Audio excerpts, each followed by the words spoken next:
Olá você, gente interessante, está para começar e hoje nós temos um assunto bastante atual. Nós vamos falar sobre erro médico, nós já fizemos uma trajetória sobre erro de dentistas e como que proceder. E agora nós vamos falar sobre erro médico, sobre dois aspectos. E para isso, nós vamos entrevistar o Dr. Luiz Antônio Vellani.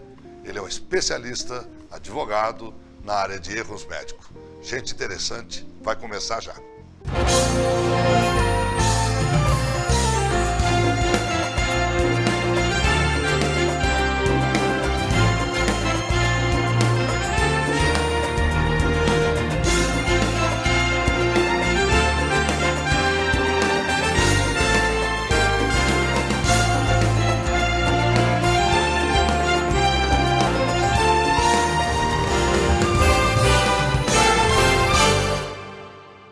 Bem, gente interessante, tem um assunto bastante atual.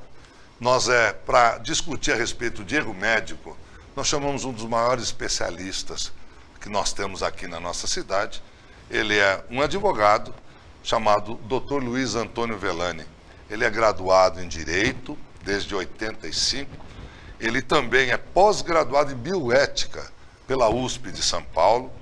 Ele fez especialização em Direito Médico pela Universidade do Rio de Janeiro e tem um vasto currículo, inclusive, sobre Direito de Medicina Hospitalar, que ele fez em Coimbra. E para isso nós estamos tendo a honra de receber ele aqui. Muito obrigado, doutor, por ter comparecido ao nosso programa. Eu que agradeço, fico muito honrado pelo convite de estar participando com uma figura tão importante quanto o senhor aí na área das ciências, da medicina, da odontologia também. Obrigado. Mais importante, fiquei hoje com a sua presença. Doutor, é o seguinte, eu queria falar sobre erro médico, mas os aspectos são muito suaves nas suas interpretações. Cada pessoa tem uma interpretação, cada jurista ou cada advogado tem um olhar. Eu queria começar dizendo para o senhor, o que configura erro médico? Doutor, eu não gosto do termo. Não. Veja bem, o erro médico é uma das consequências do mau resultado. Então, usualmente, hoje pegou esse nome, erro médico, processado por erro médico e tal. Quem está sendo processado ainda está sendo processado e a gente não sabe o que vai dar no final do julgamento. Mau resultado, o senhor tem todas as intercorrências, as iatrogenias, o senhor tem culpa concorrente, culpa do próprio paciente, culpa do hospital, de outros profissionais de saúde e o erro médico.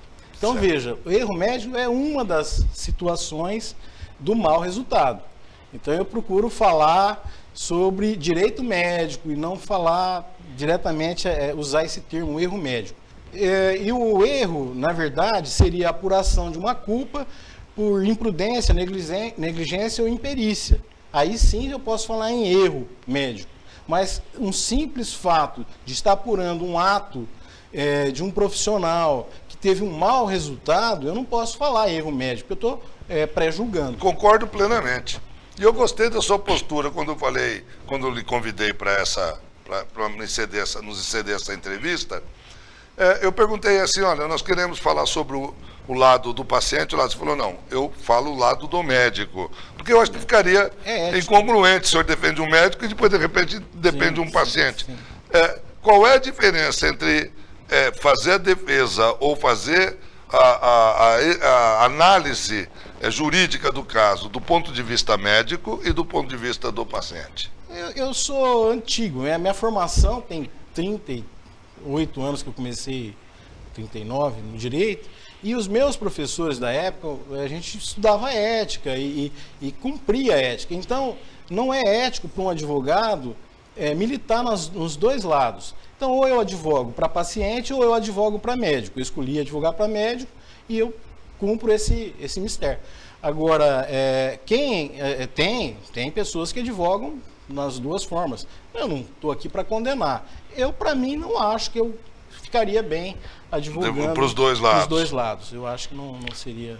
Nós estivemos conversando em off com o Dr. Vellani e ele falou vários critérios que a gente, mesmo estando preparado para fazer uma cirurgia documentalmente, nem sempre a gente está correto.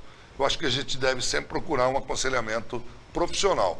No caso dos médicos, doutor, o que o senhor aconselha o médico para proceder, para evitar que ele tenha danos ou reclamações dessa natureza? Doutor, fazer um histórico bem rapidinho aqui sobre o porquê de tanto processo, o que está acontecendo hoje. O senhor me apresentou números aí muito tristes de mortes e tal, de casos que são considerados consequência de atos médicos, erro ou não.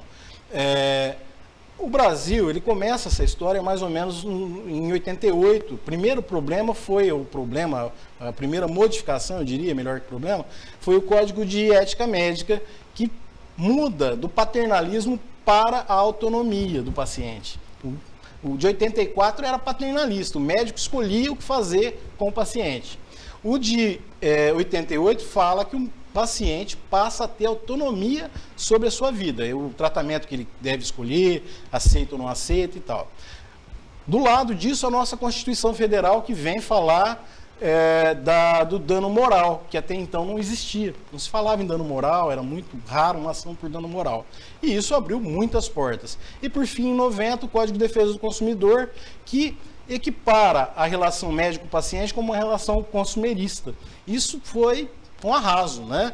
A partir daí, começou uma chuva de processos que não vai parar mais, parece.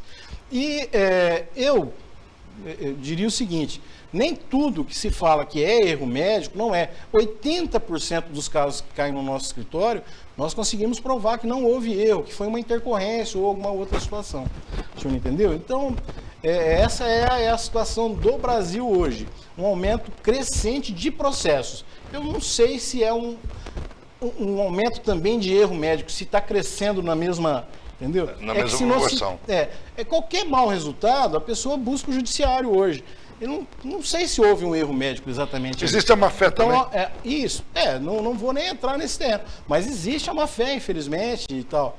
Mas, assim, a notícia de mau resultado é que hoje é mais divulgada, que não era anteriormente. Só que ver uma coisa, eu tenho um trabalho feito nessa área de educação para alunos de odontologia, e eu falava para o doutor Vernani que eu trabalho com cirurgia de face, a gente faz algumas alterações.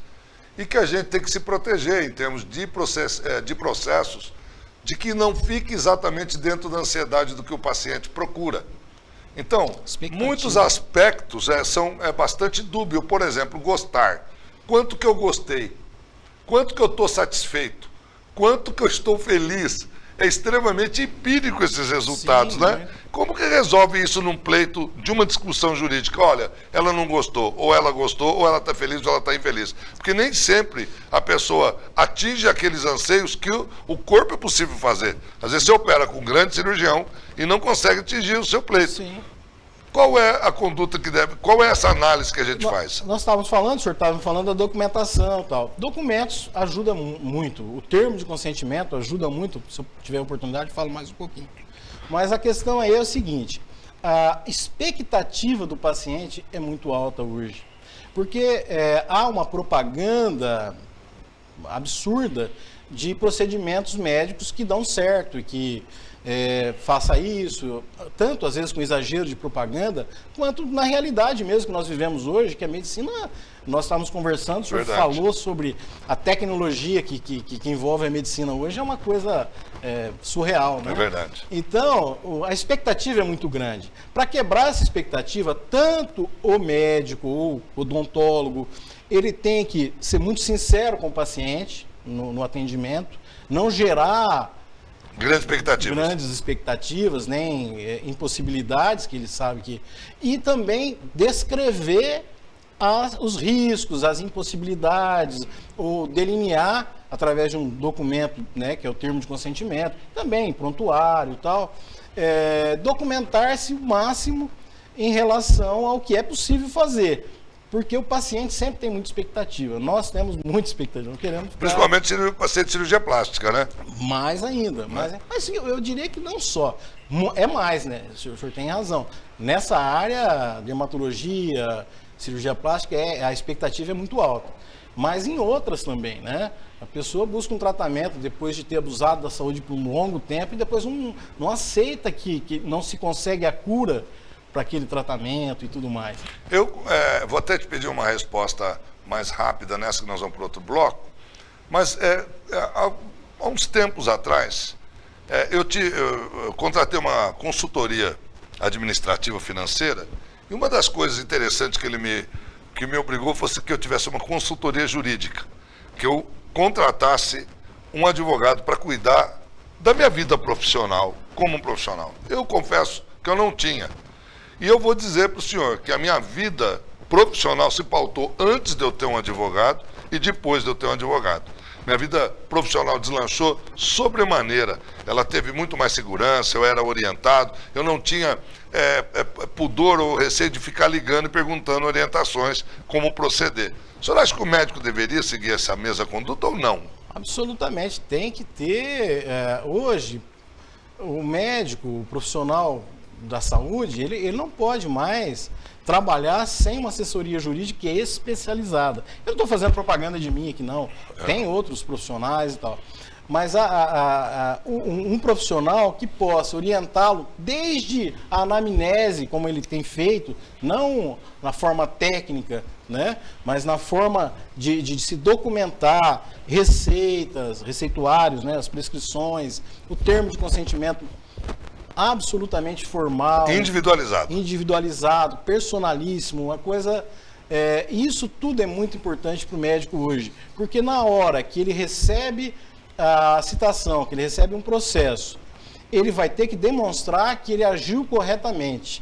E é o que ele escreveu, é o que está em termos de consentimento, toda essa documentação é onde o advogado vai buscar a orientação, a defesa. Nós vamos para o intervalo e voltamos num minuto.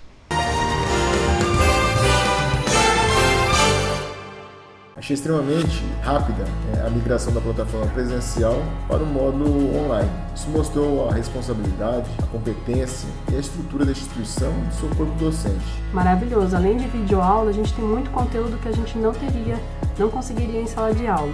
Principalmente as aulas ao vivo. Nós temos provas, temos trabalhos, temos aulas com videoconferências todos os dias com os alunos. Corpo docente de professores, mestres e doutores. Mesmo em casa a gente se sente abraçado. As aulas online são práticas e seguras. O nosso curso de odonto está entre os 10 melhores do país. Uniposa Norte, cada vez melhor, tecnológica e internacional para você.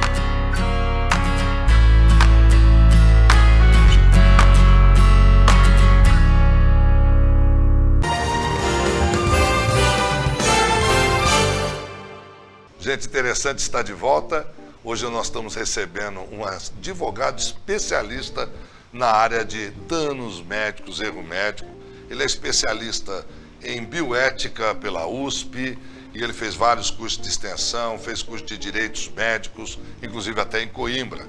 E nós estamos comentando sobre o que o médico, as prudências que ele deve ter para exercer uma profissão mais pontual, menos preocupada com os direitos, né, doutor, não com os erros médicos. Exato. Tem um dado que eu falava para o doutor Vellani, é assustador.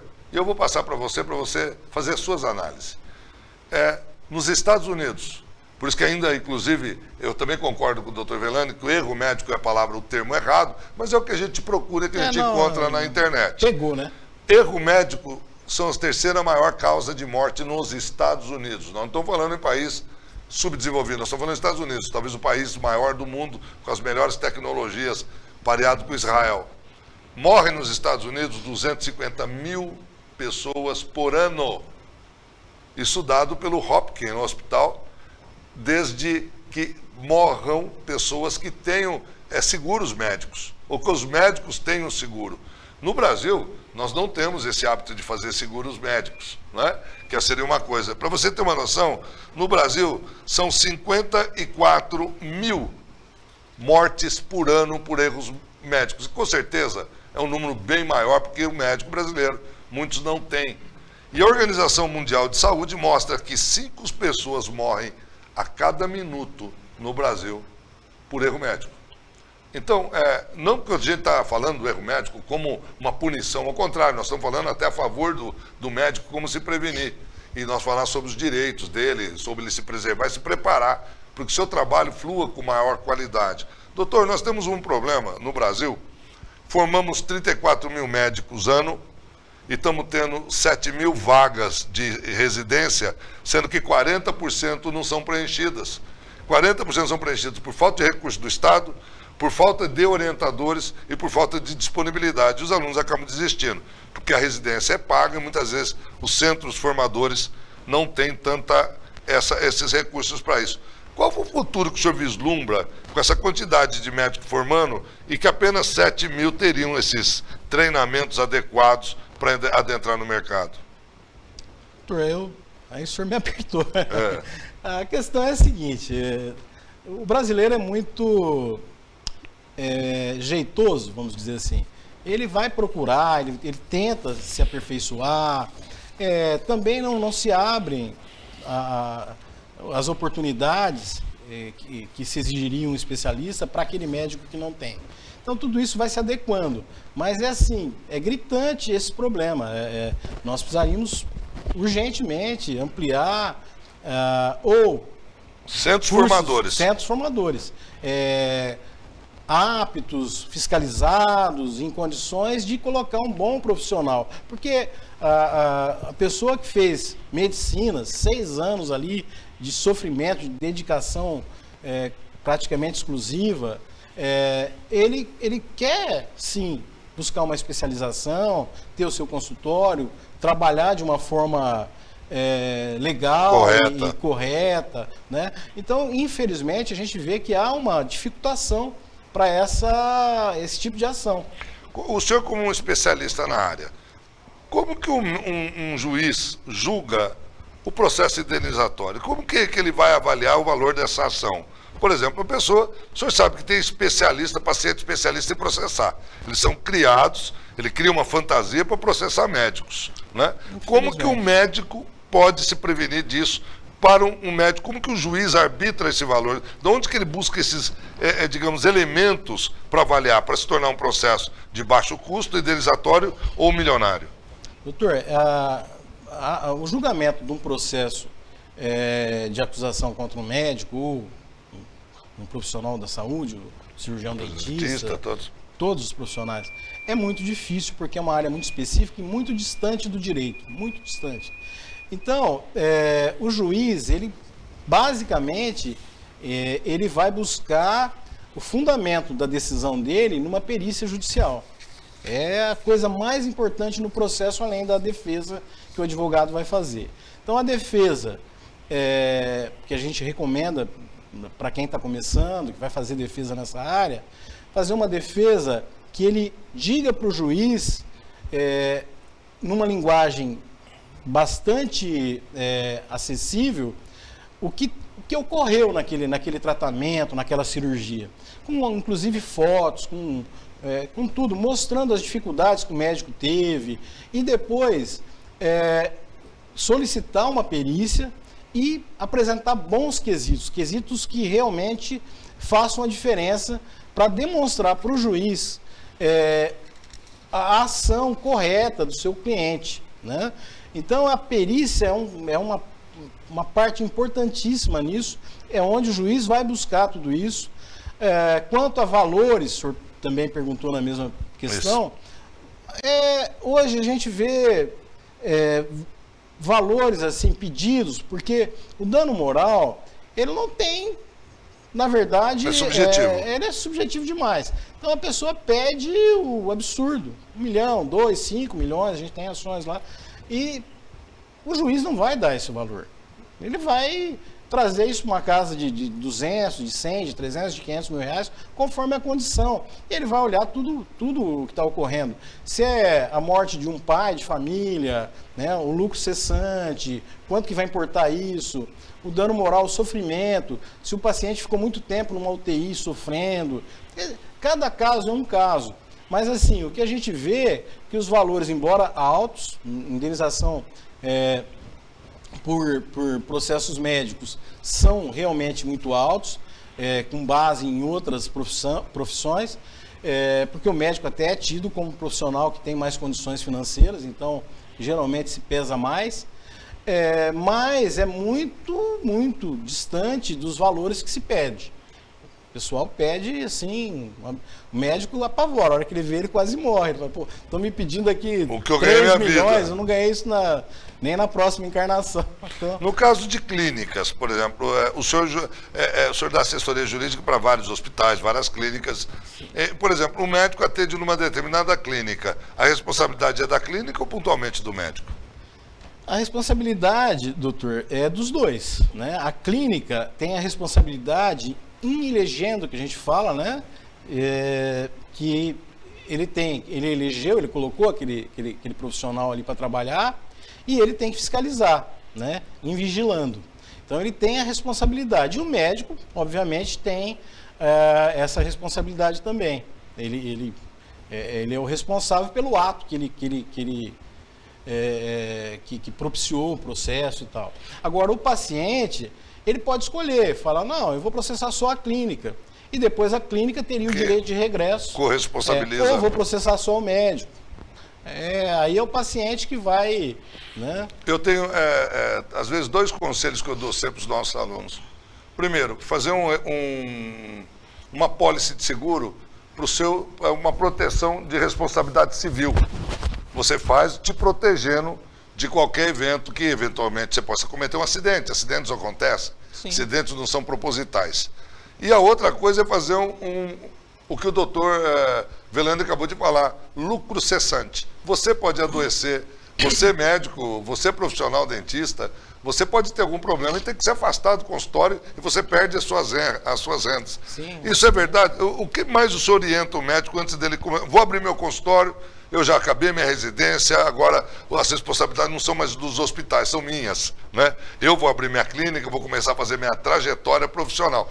O senhor orienta o médico, quais são os caminhos que ele deva proceder para evitar esse dissabor futuro? É sempre importante ele ao fazer a sua contabilidade, inserir esse tipo de custo, que é uma assessoria jurídica, um bom seguro, tomar cuidado com o seguro. Tem algumas seguradoras aí que precisam tomar cuidado, ou excluem muito, ou não são adequadas. Então, saber escolher o seguro, aí o profissional vai analisar a pólice, vai dizer para ele se é razoável, pelo menos, porque eles excluem muita coisa, né, na verdade. Mas o seguro é um bom conselho. O seguro também, por lucro cessante, um acidente, um cirurgião que, né, usar as mãos, né? atender aí por um tempo. Sempre é importante. Seguro é uma coisa... E o brasileiro não tem, infelizmente, esse hábito, né? Ele não pensa nos custos dele, quando ele vai fazer a elaboração dos custos, que ele tem que ter custo com o contador, com o advogado, com um seguro e tal. Eles são né? péssimos administradores. Sim, esquece essa partezinha, como se, isso eu não vou precisar, isso não vai acontecer, comigo não vai acontecer. Acontece, né? Só com os outros. Há uns 15 anos atrás veio o presidente do Conselho Brasileiro de Cirurgia. Veio fazer uma palestra aqui mais de 15, quase uns 20, aqui na Sociedade de Medicina, que a gente advoga também para a Sociedade de Medicina, estava lá, e ele estava falando o seguinte: quem aqui não foi processado ainda para a plateia? A maioria, né, eu não fui. Ele falou, mas esqueça, porque daqui a alguns anos não vai ter nenhum médico que não vai ser processado. Eu não estou fazendo aqui propaganda disso, mas eu estou vendo essa realidade acontecendo. Né? Desde que ele falou, eu concordei com ele na época, né? Porque eu estava vendo. Quando a gente falava em 92, eu comecei a advogar nessa área 91, por aí, quando a gente falava que ia ter muito processo, eu fiz na época, era disquete, né? Fiz um disquete com termos de consentimento, orientações de anamnese, para melhorar o prontuário. E muitos médicos riam, falavam, você vai querer fazer o quê? Que meu consultório seja um arquivo, né? Eu só vou ter papel aqui dentro? Mas, infelizmente, a gente está vendo essa realidade. Então, documentar acima de tudo, né? Desde o primeiro dia na anamnese. Nosso tempo está esgotando, mas eu tenho uma pergunta que eu estou, assim, querendo fazer. Eu tenho muitas para fazer, quero trazer o Dr. Velando para falar outras vezes, falar outros assuntos, muito mais, que a gente fala de intraoperatório, problemas de intercorrência da própria saúde do indivíduo, que às vezes não sustenta o tratamento e quer se corresponsabilizar ao médico, né? Nós estamos vivendo isso na pandemia, que todo mundo morrendo, parece que não se morre mais de infarto, derrame, nada, Sim. só Covid, né? Eu só queria encerrar com uma pergunta, doutor. A reversão do cliente que pediu indenização para o médico e o juiz julgou o contrário, culpou, deu a reversão da sentença contra o paciente? Olha, o que a gente tem alguns processos que nós pedimos litigância de má-fé. Então, a pessoa é condenada na litigância de má-fé.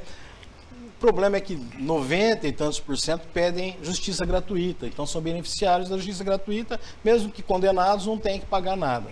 Condenação em honorários, isso tudo existe.